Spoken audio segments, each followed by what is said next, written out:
좋겠습니다. 오늘 하나님의 말씀 저희 같이 보겠습니다. 사무엘하 18장 9절에서 15절까지입니다.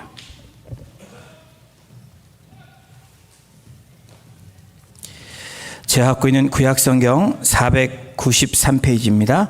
사무엘하 18장 9절에서 15절까지 제가 갖고 있는 구약성경 493페이지 우리 한 절씩 교독으로 봉독하겠습니다. 압살롬이 다윗의 부하들과 마주치니라. 압살롬이 노새를 탔는데 그 노새가 큰 상수리나무 번성한 가지 아래로 지날 때 압살롬의 머리가 그 상수리나무에 걸림에 그가 공중과 그 땅 사이에 달리고 그가 탔던 노새는 그 아래로 빠져 나간지라. 한 사람이 보고 요압에게 알려 이르되 내가 보니 압살롬이 상수리나무에 달렸더이다 하니 요압이 그 알린 사람에게 이르되 내가 보고 어찌하여 당장에 쳐서 땅에 떨어뜨리지 아니하였느냐. 내가 내게 은 10개와 띠 하나를 주었으리라 하는지라. 그 사람이 요압에게 대답하되 내가 내 손에 은 1000개를 받는다 할지라도 나는 왕의 아들에게 손을 대지 아니하겠나이다. 우리가 들었거니와 왕이 당신과 아비새와 이때에게 명령하여 이르시기를 삼가 누구든지 젊은 압살롬을 해하지 말라 하셨나이다. 아무 일도 왕 앞에는 숨길 수 없나니 내가 만일 거역하여 그의 생명을 해하였더라면 당신도 나를 대적하였으리라 하니 요압이 이르되 나는 너와 같이 지체할 수 없다 하고 손에 작은 창 셋을 가지고 가서 상수리 나무 가운데서 아직 살아있는 압살롬의 심장을 찌르니 우리 15절 같이 합독합니다. 요압의 무기를 든 청년 10명이 압살롬을 에워싸고 쳐 죽이니라. 아멘. 하나님의 사랑을 생각하며 가정을 세우라. 5월이 가정의 달이라는 것은 아마도 우리 성도님들 다 잘 아실 것입니다. 그래서 오늘 5월 1일부터 5월 마지막 주 5번에 걸쳐서 우리 가정의 달 설교를 하려고 합니다. 가정의 달을 통해서 우리 가정이 세워지고 더 목장이 굳건해지고 공동체가 더 건강해질 수 있는 그런 가정들이 되기를 우리가 소원하고 소망하면서 우리가 같이 말씀을 나눕니다. 여러분, 가정은 세상에서도 가장 중요한 기본 단위라고 얘기합니다. 이 사회뿐 아니라 신앙 공동체 안에서도 가정은 너무나 중요한 그런 조직체입니다. 인간은 가정이라는 만남을 통해서 저와 여러분들은 가정이라는 만남을 통해서 살아가는 데 필요한 기초의 어떤 행동 양식을 배웁니다. 그리고 그것을 통해서 우리의 인격을 형성해 가는 가장 중요한 기초가 되는 것이 가정입니다. 교육기관이 생기기 전 이 고대부터 이 가정은 바로 이 교육을 책임지는 기관이었습니다. 그래서 부모님이 교사가 되고 또 이 가정을 통해서 교육을 받았던 과거의 시절이 있습니다. 인간이 창조되면서 함께 태어난 것이 가정이라는 사실도 우리는 창세기를 통해서 알 수 있습니다. 하나님은 남자와 여자를 만드시고 또 가정을 이루셔서 자녀를 허락해 주셨습니다. 또 자녀가 없더라도 가정이 분명히 남자와 여자를 만나서 결혼이라는 그런 세레머니를 통해서 의식을 통해서 가정을 이루신 것입니다. 그런 의미에서 가정의 기초는 하나님이 만들어 주신 것입니다. 그냥 갑자기 짠 하고 나타난 것이 아니라 성경에 의하면 하나님께서 가정을 만드셨다. 그래서 그 가정을 남편과 아내 그리고 또 하나님의 선물로 자녀를 주심으로 가정 공동체를 만드신 것입니다. 그리고 그 가정에 하나님의 말씀을 주시고 그 말씀을 지켜 행하고 그렇게 살라라고 명령하신 것입니다. 그런 의미에서 가정은 이 세상에서 가장 역사가 오래된 공동체입니다. 조직 중에서 가장 오래된 역사를 치면 가정입니다. 그래서 가정은 너무나 소중하고 의미가 있습니다. 이 가정이 흔들리면 사회가 흔들립니다. 가정이 흔들리면 교회가 흔들리고 하나님 나라가 흔들립니다. 하나님의 창조 가운데 최고의 제도를 만드신 것이 무엇이냐라고 말한다면 우리는 가정이라고 확신 있게 말할 수 있어야 됩니다. 하나님이 인간에게 줄 수 있는 가장 아름답고 귀한 선물이 뭐냐라고 질문을 누군가 하더라도 우리는 가정이다라고 이야기하게 됩니다. 근데 여러분, 제가 이런 질문을 드릴 때 나에게 가장 최고의 선물은 가정이야 라고 여러분 확신 있게 말씀하실 수 있습니까? 가정에서 기독교적인 자녀 교육, 그리고 건강하고 행복한 자녀가 살아갈 수 있도록, 또 양육되어질 수 있도록 저와 여러분들에게는 가정을 이루게 하신 하나님의 부르심이 있고 그것을 이루어 나가는 우리의 미션과 비전이 우리 각 분들에게 있습니다. 근데 여러분, 사회가 급격하게 변화하면서 이 죄악이 또 이 소돔과 고모라처럼 들끓면서 또 인간의 죄성이 더 확장하면서 여러분, 자녀들은 건강하고 행복한 삶을 또 가정을 이루어 나가는 것이 점점 어려워지고 있고 어려워진다라는 사실을 저와 여러분들은 실감하고 있습니다. 여러분, 이러한 가정, 이 정상적인 가정으로 가지 않고 가정이 모순이 되고 문제가 되는 이러한 가정들을 역기능 가정이라고 얘기합니다. 다시 말하면 건강하지 못한 가정을 dysfunctional family라고 이야기합니다. 이와 같은 가정은 정상적인 기능을 해야 되는 가정임에도 불구하고 관계가 틀어져 있습니다. 그래서 가족 구성원은 정서적으로 또 정신적으로 피폐해지고 어려움을 경험하며 그 가정이 가장 축복의 장소가 되어야 될 가정에서 가장 상처가 되고 어려움이 되는 가정으로 변화되는 이 사회의 현실들을 저와 여러분들은 경험하고 있습니다. 의사소통의 문제가 심각하고 가정에 파손되는 일들이 비일비재하게 일어나고 있습니다.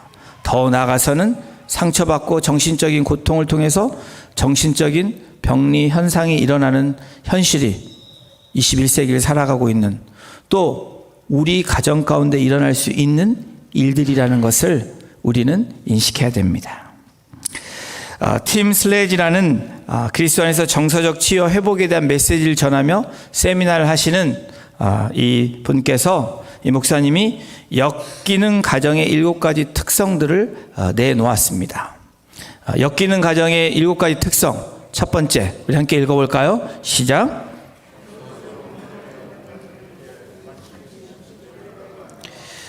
이런 가정의 자녀들은 내면의 상처를 받습니다. 내면의 상처를 받아서 그것을 안고 살아가게 되므로 오히려 이 술 먹는 아버지를 닮아가고 화를 내는 어머니와 같은 행동을 하고 있음을 나중에 깨닫게 된다라는 겁니다. 1번에 정서적으로 문제가 있는 가족의 관심이 집중되어 나타나는 현상들, 결과들을 이야기하고 있습니다. 감정 표현이 제한된다. 역기능 가정의 특성 중에 하나가 감정 표현이 제한된다라는 겁니다. 다른 가족 구성원들이 감정을 표현하는 것들이 축소화되고 제한된다라는 거예요. 표현을 하고 싶어도 표현할 수 없는 그러한 가정이 되어버린다는 겁니다. 이 가족 내에서 감정을 제한하는 것, 제가 이걸 잠깐 읽으면서 조금 미안한 마음이 들었습니다. 제가 우리 아이한테 남자니까 저도 어디서 그런 발상이 났는지 남자는 웬만하면 울지 마라고 얘기를 하거든요. 근데 이런 말들도 사실은 감정 표현을 제한하는 말들이라고 합니다. 우리 우리 성인들은 그런 말을 어렸을 때 들었을 거예요. 남자는 울면 안 돼. 그렇죠? 남자는 3번 울어야 된다고. 그 위에는 울지 말라라고. 그리고 너는 아무렇지도 않아 라고 이렇게 표현하는 거. 너는 슬프지 않아 등등 이런 말들로 감정 표현을 제한시킨다는 것. 이것이 엮이는 가정의 특성 중에 하나라고 얘기합니다. 그리고 또 하나의 특성은 공개적인 대화를 피한다는 것입니다. sit down together에서 앉아서 대화하는 것을 웬만하면 피해서 말하려고 하지 않고 피해 다니는, 이것이 역기능 가정의 특성이라고 얘기합니다. 그리고 네 번째, 가정 내 자녀들에게 파괴적인 역할을 하게 된대요. 그러니까 우리 자녀들이나 또 우리로 인해서 또 이 가정에 그런 일들이 일어나면 그것들은 역기능 가정의 특성이라고 이야기합니다. 또 다섯 번째로, 아동의 성장 발달에 필요한 적절한 양육을 제공하지 못하는 그 가정이 바로 역기능 가정이라고 얘기합니다. 또 역기능 가정의 여섯 번째는 외부 세계와 단절되어 있다라는 특성이 있다고 합니다. 그리고 일곱 번째로, 아이들이 수치심을 경험하게 된다. 수치심이란 나에게 무엇인가 잘못된 게 있어서 마음속 깊이 느끼는 감정이 수치심입니다. 죄책감이란 내가 한 일에 대한, doing에 대한 잘못된 것을 죄책감을 갖는다면, 이 수치심은 나의 정체성이 being에 대한 그 부분에 죄책감을 갖는 느낌이라고 얘기합니다. 역기능 가정 7가지에 대해서 여러분 보고 들으셨습니다. 여러분, 이것에 대해서 나는 역기능 가정이 아니야, 내가 살고 있는 우리 가정은, 내가 이끌어가는 우리 가정은 그렇지 않아 라고 자신 있게 얘기할 수 있는 분들이 얼마나 되시겠습니까? 우리는 이 7가지 기능 중에서 자유하지 못하다라는 것이 우리의 속에 있는 답변입니다. 분명한 사실은 역기능 가정은 많은 문제를 포함하고 있고, 그 문제가 언제 터질지 모르는 시한폭탄과 같은 그러한 가정을 이루어가고 있다라는 사실입니다. 안타깝게도 여러분, 최초의 가정이 어디에 나오죠? 창세기에 나옵니다. 아담과 하와. 하나님께서 아담을 만드시고, 그리고 아담이 자는 사이에 갈비뼈를 떼어서 하와를 만드시고 두 사람을 가정을 이루게 하십니다. 그런데 이 가정이 역기능 가정일까요? 순기능 가정일까요? 네, 성경에서 저희가 아는 바와 같이 성경에 나오는 가정, 이 특별히 아담과 하와의 가정은 역기능 가정 중에 대표적인 가정입니다. 성경의 가정은 두려움과 비난과 불신이 있었던 가정입니다. 급기야 수치감을 느끼고 쓴뿌리가 있고, 더 나아가서 이 죄악이, 또 이 역기능의 가정이 점점 확장되어서 자녀들 사이에 서로 죽이는 살인 사건까지 일어나는 그런 가정으로 나타난 것을 우리가 성경에서 알 수 있습니다. 그만큼 모든 가정마다 여러분, 성경이 우리에게 제시하는 이 예는 바로 역기능적인 기능들이 우리 가정 안에 있다라는 사실입니다. 나는 괜찮아, 우린 괜찮을 거야 라고 우리가 이야기하기 전에 성경대로, 그리고 역기능의 모습이 아닌 말씀대로 우리 가정이 사랑과 은혜대로 나아가고 있는지를 점검하는 것이 바로 이번 가정의 달을 맞이하면서 우리 성도님들과 또 가정들이 점검하고 또 우리가 함께 변화되어야 되는 중요한 시간이라는 겁니다. 가정은 하나님께서 이 땅 가운데 허락하신 이 거룩한 조직입니다. 디바인 인스티튜션이라고 얘기하죠. 왜 거룩합니까? 하나님이 만들어 주셨기 때문에 그렇습니다. 그거를 파괴한 것은 죄성을 가진 사람들이지 하나님이 아니라는 겁니다. 가정은 교회의 모습이기도 하고, 더 나아가서는 하나님 나라의 모형이 가정이 모습이 되어야 된다는 겁니다.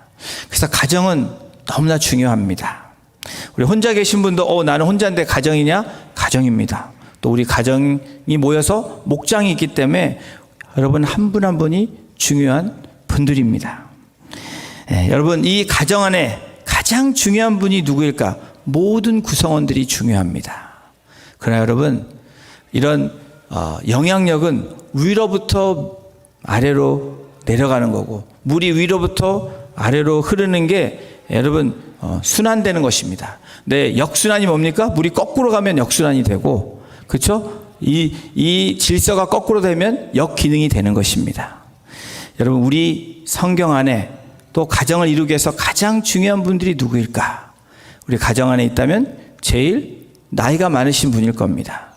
엄마 아빠가 있다면 엄마 아빠고, 할아버지 할머니가 있다면 할아버지 할머니일 겁니다.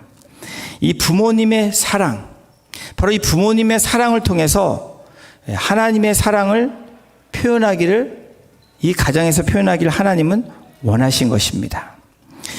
부모님의 사랑은 사실 하나님의 사랑이 아가페 사랑과 가장 유사한, 가장 접근되어지는 가장 아름다운 모습이 부모의 사랑이라고 우리는 알고 있고 또 그렇게 믿습니다. 맞습니다.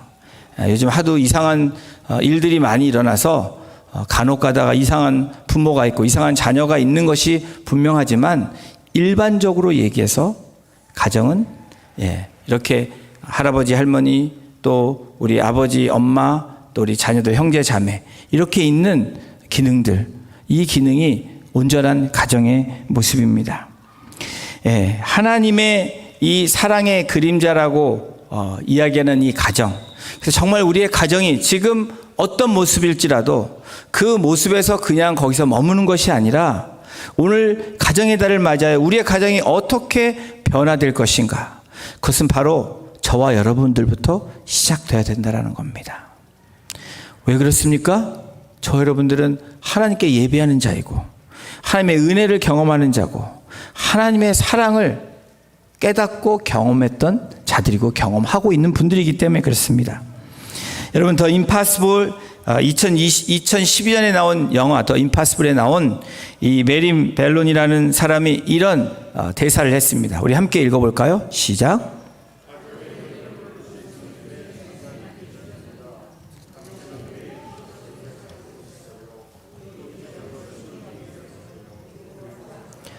가족의 이름을 부를 수 있을 때 그 순간이 기적이라는 겁니다. 여러분, 가족의 이름을 부르시죠? 여러분, 기적의 사람들입니다. 전혀 아멘을 안 하시죠? 왼수 같다 이렇게 생각하지 마시고, 그 이름이 기적의 사람이다. 내가 이렇게 그 이름을 부를 때, 누군가의 이름을 부를 때, 우리의 자녀와 우리의 남편, 아내, 그리고 우리 형제, 자매 이름을 부를 때, 우리 그 이름을 부를 때가 기적의 순간이라고 얘기합니다. 저는 동의합니다. 그리고 우린 매일 기적 속에 살고 있습니다. 그 기적을 소중히 여기라고. 정말 이 재난이 다가왔을 때 가족을 다 잃어버린 스토리가 그렇습니다. 쓰나미 같은 것이 몰려왔는데 가족이 다 흩어졌는데 마지막에 만나게 되는 그 상황, 얼마나 가족이 소중한지, 얼마나 주위에 있는 한 사람 한 사람이 중요한지 깨닫게 되는 아주 메시지가 있는 영화입니다. 오늘 본문 속에 나타난 다윗 왕, 사실 다윗 왕은 하나님께 기름 부은 종으로 이스라엘의 두 번째 왕이 됐습니다. 본인이 원하지 않았지만 하나님이 선택하시고 하나님이 기름 부어 주심으로 이스라엘의 최고의 길이 남을 왕이 된 것입니다. 근데 다윗의 삶을 보면, 가정을 보면, 여러분, 다윗과 같은 가정 갖고 싶지 않을 것 같아요. 여러분, 나는 그래도 왕이 한번 돼보고 싶다. 여러분, 그러신 분이 계십니까? 우리 남자분들 그런 생각을 빨리 버리십시오. 그러면 가정이 불행해집니다. 왕으로 군림하는 게 아니라 종으로 섬길 때 가정은 행복해질 수 있습니다. 저한테 하는 말입니다. 너나 잘해라, 이렇게. 그렇죠. 이 다윗을 보면 너무 안타깝습니다. 특별히 여러분, 자식한테 내가 애지중지하고 사랑스러운, 정말 이 압살롬을 볼 때, 그래서 가장 사랑스러워했던 아들 중에 한 명인 압살롬이 정말 외모도 준수하고 정말 자랑할 수 있는 나의 프라이드가 되는 이 아들이 갑자기 어느 날 나에게 배신을 때리고 등에 칼을 꽂습니다. 너무 극단적인 표현해서 죄송합니다. 아주 아버지의 왕권을 탈취하려고 아버지를 죽이려고 하는 이 압살롬의 실체가 드러납니다. 여러분, 그러던 이 아들을 바라보는 다윗의 마음은, 그 아버지의 마음은 어떨까? 우리 부모님들 자녀가 좀 말을 안 들어도 좀 마음에 섭섭한 말에도 얼마나 속상합니까? 그렇죠? 예, 저도 그런 경험이 있습니다. 저희 자녀뿐 아니라 저희 어머님한테 지금은 돌아가셨지만 말 한마디 잘못해서 섭섭해하는 그런 일들을 많이 경험했습니다. 그런 우리들의 모습인데 이 다윗은 사랑하는 이 아들이 정말 눈에 넣어도 아프지 않은 이 아들이 반란을 일으킨 겁니다. 그리고 자기를 쫓아내고 쫓아가서 죽이려고 하는 이 아들과 이 아버지의 관계가 지금 오늘 저희가 읽은 본문 가운데 나오는 이야기들입니다. 그 심정이 어떨까요? 아마도 매일매일이 다윗에게는 지옥이었을 겁니다. 어쩌면 우리 성도님들 삶 가운데 지금 나의 삶이 우리 가족의 누구 때문에 또 이 고민 때문에 지옥의 삶을 살아가고 계신 분도 계실 것입니다. 너무나 힘이 듭니다. 인생의 회의를 느끼고 내가 지금까지 뭐 했지? 나는 그래도 열심히 살았는데 지금 이게 뭐야? 라고 생각하는 분들도 계실지 모릅니다. 이런 일들로 인해서 좌절하고 분노하고 슬프고 괴로워하는, 성경은 그런 표현 없지만 이 다윗의 표현되는 이 말 통해서 다윗의 심정이 어땠을까? 아버지의 심정이 어땠을까? 한번 우리가 보게 됩니다. 오늘 본문을 통해서 엮이는 가정인 이 다윗의 가정. 그러나 하나님은 다윗을 통해서 하나님의 사랑을 알게 하시고 다윗의 보여주는 이 사랑을 통해서 엮이는 가정이 순기는 가정으로 변화되는 그 원리들을 우리에게 제시해주고 있습니다. 본문을 통해 나타난 다윗의 사랑, 이 하나님의 사랑은 다윗이 보여준 하나님의 사랑 첫 번째는 우리 함께 읽어볼까요? 시작. 용서할 준비가 되어 있는 사랑입니다. 사무엘하 15장 5절 우리 같이 읽습니다. 시작. 왕이 요압과 아비새와 이때에게 명령하여 이르되 나를 위하여 젊은 압살롬을 너그러이 대우하라. 이 다윗의 세 장군 요압과 아비새와 이때에게 명령을 합니다. 권면한 게 아니고 명령했다라는 겁니다. 왕이 명령하면 그게 곧 법입니다. 그 명령을 어길 때면 죽습니다. 그 의미는 무엇입니까? 지금 다윗을 쫓고 있는, 그리고 같이 고생하는 이 백성, 이 장군들에게 여러분 사실은 상황이 이 압살롬을 빨리 해결해야지 나라가 쓰고 이 전쟁이 끝나고 평안한 가운데 나아갈 수 있는 그런 상황이지만 다윗은 어떤 명령을 내리냐면 나를 위하여 젊은 압살롬을 너그러이 대우하라. 너그러이 대우하라. 여러분 너그러이 대우하라는 이 원어를 보면 라트라는 이 히브리어로 쓰여 있는데 부드럽게 감싸다라는 겁니다. 압살롬을 부드럽게 감싸라고 이 세 장군에게 다윗이 명령한 것입니다.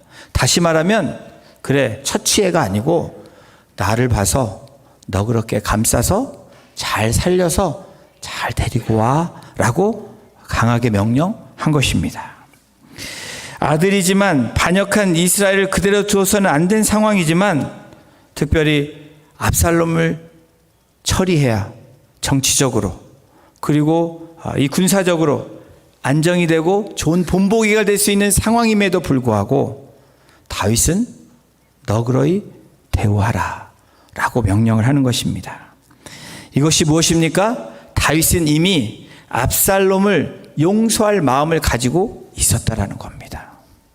여러분 가정이 정상적으로 돌아오려고 하면, 엮이는 가정에서 숨기는 가정으로 되려고 하면 여러분 저와 여러분들이 어떻게 해야 됩니까?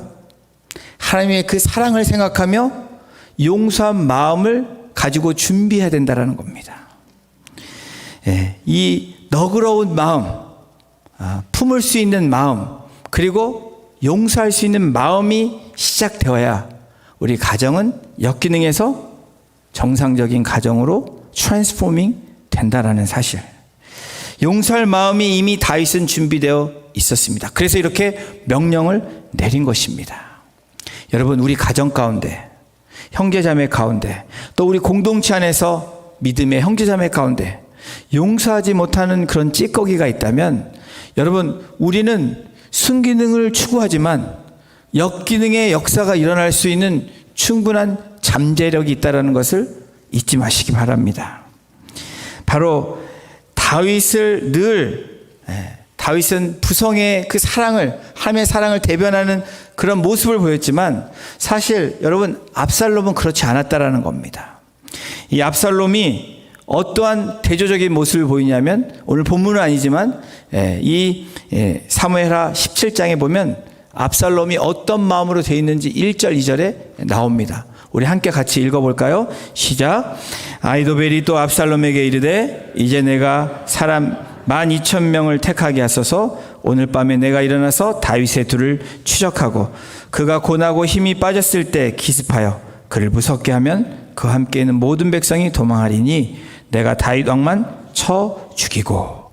아히도벨이 압살롬에게 요청을 해요. 그 요청을 압살롬은 동의한 것입니다.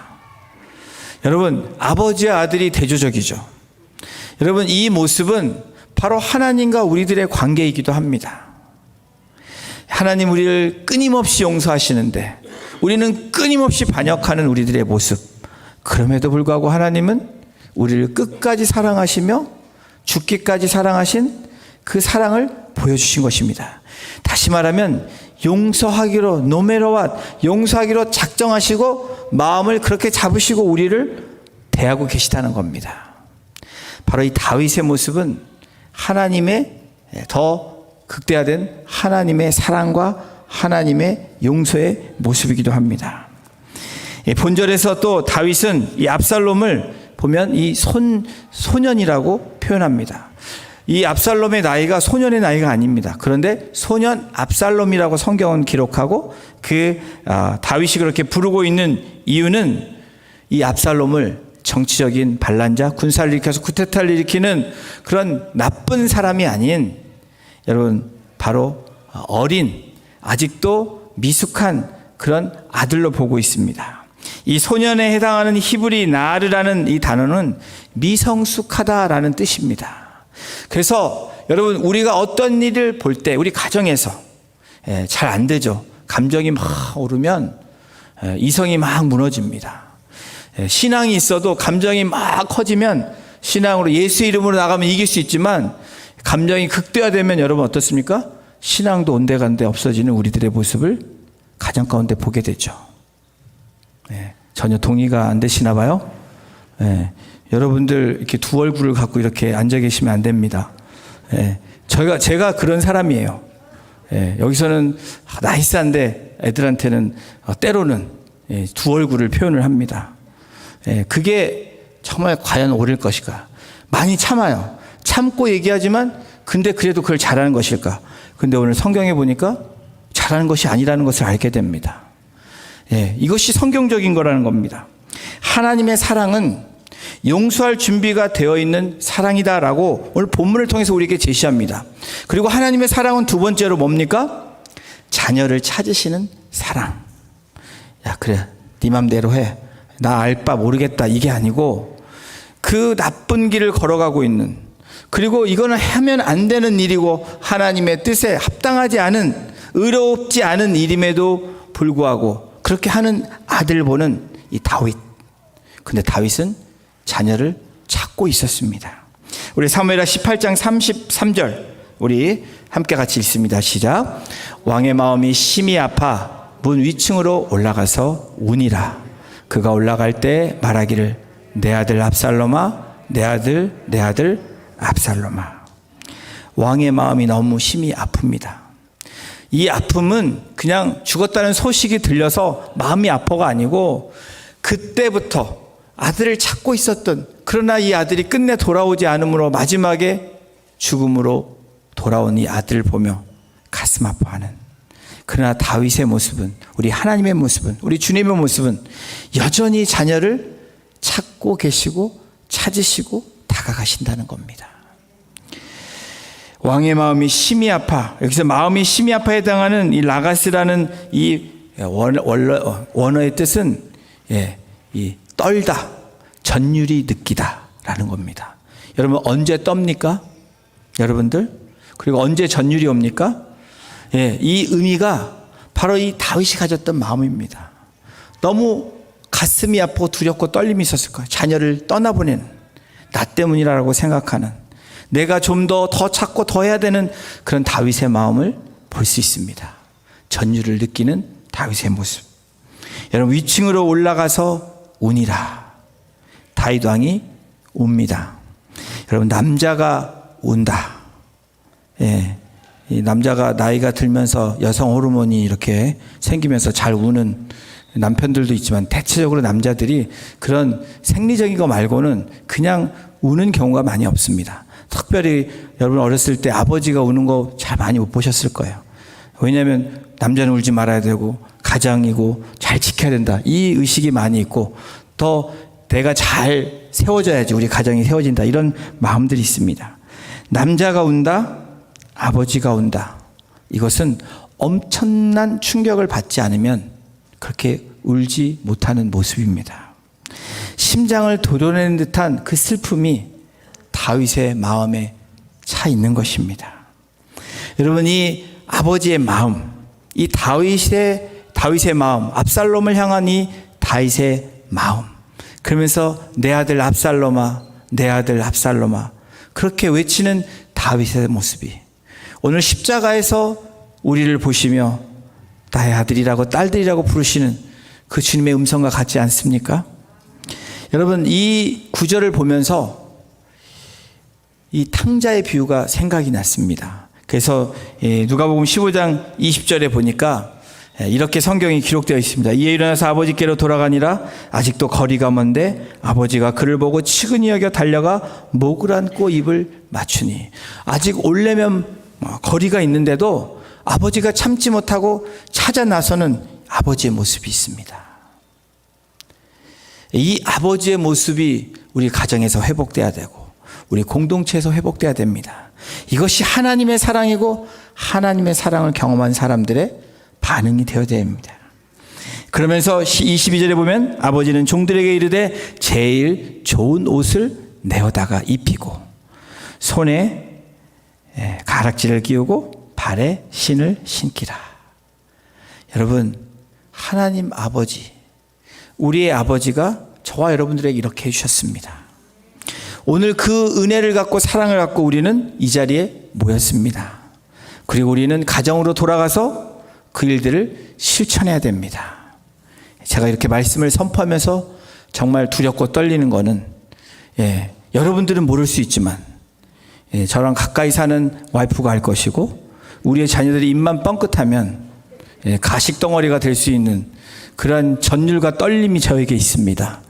여러분, 정말 떨림으로 여러분들이 가정으로 돌아가셔서 말 한마디, 행동 한마디, 그렇게 가정을 세우는, 그래서 역기능의 모습이 있었다면 순기능의 모습으로 바꿔야 되는 것이 바로 가정의 달을 맞이하는 우리 성도님들의 가정과 성도님들의 모습이 되어야 될 줄로 믿습니다.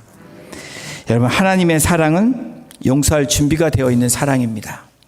그리고 자녀를 찾으시는 사랑입니다. 그리고 세 번째, 우리 함께 읽겠습니다. 시작. 사무엘하 18장 33절 후반부 함께 읽습니다. 시작. 차라리 내가 너를 대신하여 죽었다면 압살롬 내 아들아 하였더라. 여러분, 이 다윗의 마음은 정말 립서비스가 아닙니다. 정말 내가 죽었으면 더 좋았을 걸. 생명을 내놓은 사랑입니다.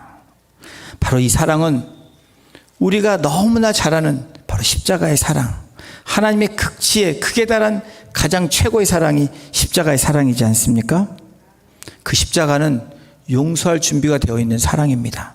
내가 너 때문에 십자가에 달려 죽어야 되는, 그래서 죽겠다라고 결단한 것이 십자가 사건입니다.